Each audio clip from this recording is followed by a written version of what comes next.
ఇప్పుడే మన కళ్ళ ముందర కనపడ్డారు. ఇంటర్మీడియట్ పాస్ అయింది అమ్మాయి. చిన్నప్పుడే పెళ్లి చేశారు.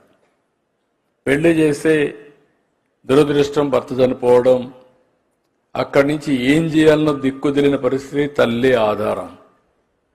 అలాంటి అమ్మాయి చరిత్రలో ఒక మార్పు ఈ P4 ఏదైతే SCL అడాప్ట్ చేసుకుని, ఇది మనందరికీ నమ్మశక్యం కాకపోయినా ఒక ఇంటర్మీడియట్ పాస్ అయిన అమ్మాయిని 2 నెలల్లో ట్రైనింగ్ ఇచ్చి 1 నెలలో ఉద్యోగం ఇప్పించి నెలకు 15-20 వేల రూపాయలు సంపాదించే స్థాయికి తీసుకొచ్చారంటే ఇది వాస్తవం. అది యొక్క P4 యొక్క ఫలితం అని చెప్పి కూడా మీ అందరికీ తెలియజేస్తున్నా.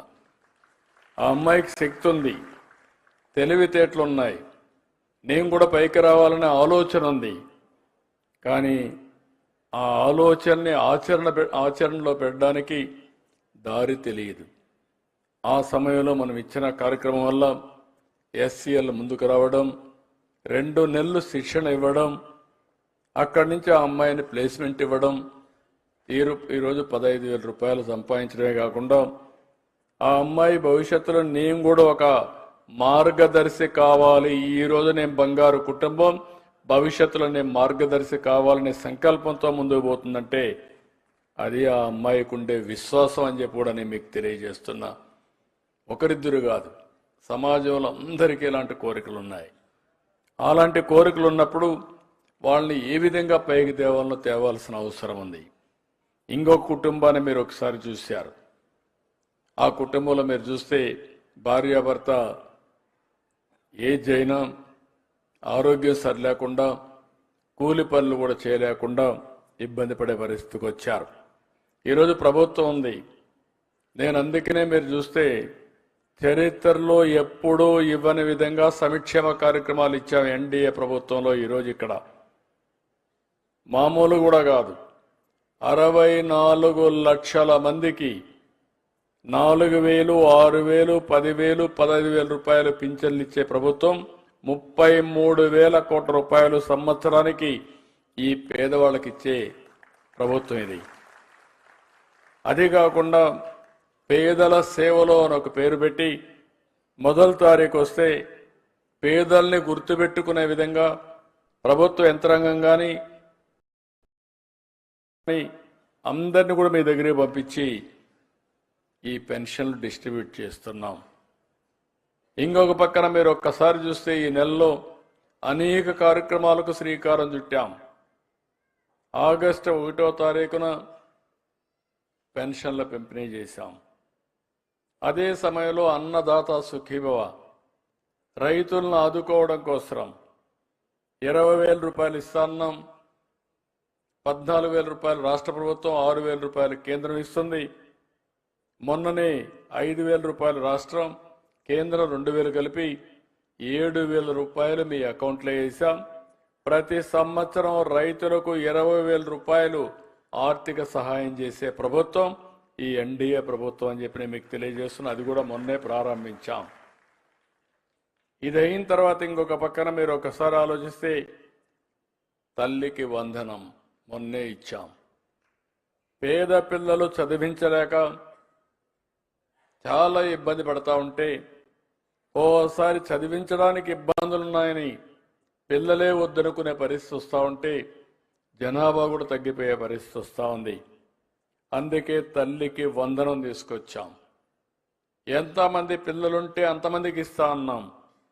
ఈరోజు కొన్ని కుటుంబాల్లో అయితే 7 మంది 8 మంది పిల్లలుంటే 7 మందికి 1,05,000 రూపాయలు వాళ్ళ అకౌంట్లో వేసిన ప్రభుత్వం ఈ ఎన్డీఏ ప్రభుత్వం అని చెప్పి కూడా నేను మీకు తెలియజేస్తాను. నిబంధనలు లేవు, ఎంతమంది ఉంటే అంతమందికి ఇచ్చాం.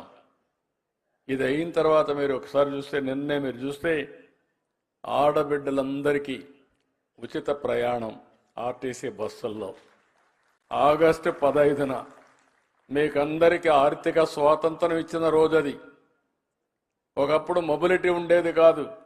ఆడబిడ్డలు బయట రావాలంటే చాలా ఆంక్షలు, ఉద్యోగాలు చేసుకునే వాళ్ళకి సగం కట్ అయ్యేది.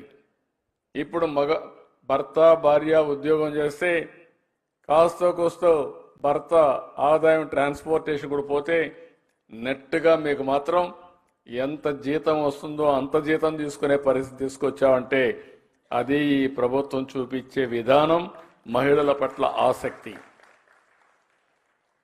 దీనివల్ల చాలా లాభాలు.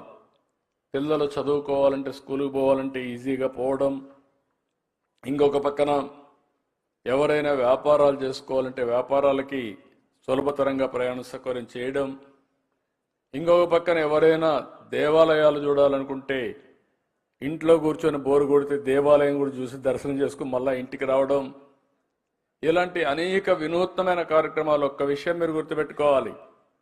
కొంతమంది అనుకుంటున్నారు నేనేదో ఎలక్షన్లో ఓట్ల కోసం మా ఆడబిడ్డలకి ప్రయాణ సౌకర్యం ఇచ్చానని. కాదు.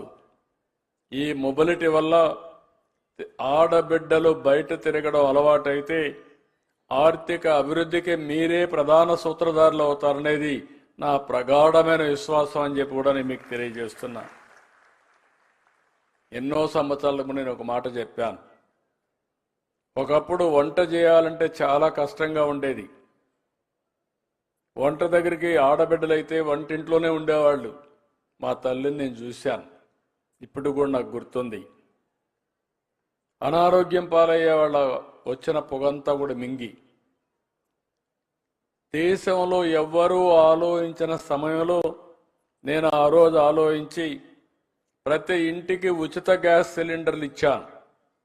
అది గేమ్ చేంజర్గా తయారైంది. దేశంలో మొట్టమొదటిసారిగా గ్యాస్ ఉపయోగించుకున్న రాష్ట్రం, ఉపయోగించుకున్న ఆడపడుచులు మన ఆడబిడ్డలని చెప్పి మరొక్కసారి మీకు తెలియజేస్తున్నా. ఈరోజు 3 గ్యాస్ సిలిండర్లు ఉచితంగా ఇస్తున్నాను. దానికి కూడా కారణం ఉంది. ధరలు పెరిగిపోయినాయని మళ్ళీ కట్టెల పొయ్యితో మీరు వంట చేసే పరిస్థితి వస్తే ఇది కరెక్ట్ కాదని ఇచ్చాను. అంటే మీ సమయాన్ని సద్వినియోగం చేసుకోవాలి. కట్టెల పొయ్యితో చాలా సమయం అవుతుంది.